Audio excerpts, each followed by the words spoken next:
On the 8th day, the weather was still dreadful. The mayor drove up the mountain and met a water expert who had been drinking rainwater. After chatting, the mayor realized things were tricky. Pumping water? That's not even construction progress.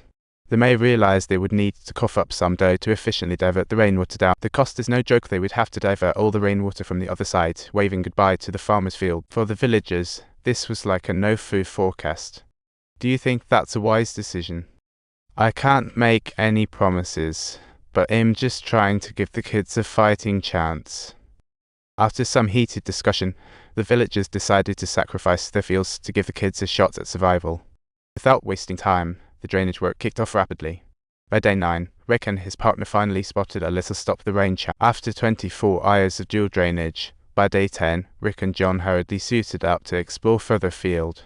After 4 hours of trekking, they reached the trapezoidal intersection, secured a new rope, and prepared to enter the mysterious territory. Through a pile of fallen rocks, they finally reached Pate Beach, yet it was still a ghost town. At this moment, they had only one thought: find the kids, quick. 10 days had passed without any landslides or torrents. But no food is bad news. The kids couldn't last much longer. As they ventured deeper, Rick was close to pulling the rope apart. And then, unexpectedly, several lights popped up. Yes, all the kids were alive, including the coach, that made 14 survivors. John quickly grabbed the DV to record this miracle. Look at those kids, skin and bones from hunger. Rick and John admired the kids' resilience. Was the coach teaching meditation? The subtitles the kids managed to hold on till now, but Rick felt more pain than relief in his heart. At this moment, finding the bodies would be easier than this, because they knew that as long as the water stayed, the kids' food could be delivered, but air would run out quickly. Final results still led to death. They spent 12 hours traveling through the 2,500-meter death tunnel and brought out the video of the kids alive. Everyone seeing this scene was thrilled. Hope was revived. The news quickly reached the mayor and the parents. The media also began cheering, as if the rescue was a resounding victory. Rick and John weren't celebrating. They were just anxious about this start. When the mayor came to thank them, Rick just laid down the law. He had warned against spreading the kids' videos. The whole world saw hope, then watched helplessly as they perished. 6 hours of freezing underwater diving. Don't even mention the kids. Even seasoned divers might not make it. The volunteer who had already been rescued was a case in point. Running after hitting a rock seemed inevitable, and once it happened, fear would spread again. But Rick and his partner rapidly came up with a plan to deliver some food to the kids. The team members were brimming with confidence. Who wouldn't want to be a hero in the SEALs? They themselves knew the real deal. The risk level in the tunnel past the trapezoidal intersection had escalated dramatically. Rick and his partner spent 6 hours reaching the kids 2,500 meters in. SEALs also had to exert themselves to reach just 2,300 meters.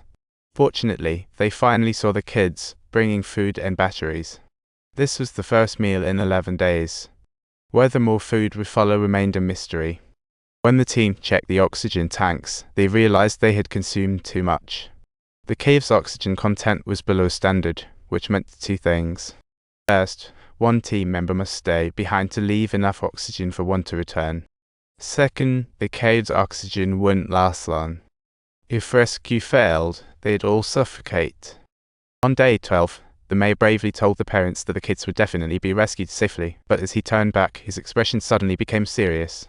To rescue the trapped kids, Rick and John decided to find someone for help, and soon their friend Harry arrived on the scene. Harry is a diver, and though his skills and experience don't match Rick's, he has a special skill. He's actually an anesthesiologist. Rick wanted Harry to anesthetize the kids and transport them with breathing apparatus. This was high risk with no medical equipment. The dosage would depend entirely on Harry's experience. Too much, and they'd stay asleep forever. Too little, and they'd drown in the water. John's quick to call a halt when Harry refuses. He didn't want to put too much pressure on Harry. Thus, on day 15, the SEALs continued delivering food. But one team member got his oxygen tank snagged on a rope, and when he looked up, his teammates had moved on. With no choice, he had to shed his gear to free himself. Unfortunately, the MAVBs fell into a crack. After loosening the rope and yanking hard, the mouthpiece burst open, leaking oxygen. The team member desperately slapped the mouthpiece, finally stopping the leak, but the oxygen left was barely enough for a goodbye note. No matter if he pushed forward or tried to turn back, there wasn't enough to get him to the surface. In the end, the young seal suffocated amidst fear and despair. When everyone saw the body being brought out, they felt sadness, not just that, but a deep sense of helplessness. Even the pros were this vulnerable. The kid's chances of survival seemed to have a brief revival, prompting Harry to waver. If the kids were destined to die, why not take a gamble? Harry informed Rick that he could concoct enough anesthesia for 30 minutes.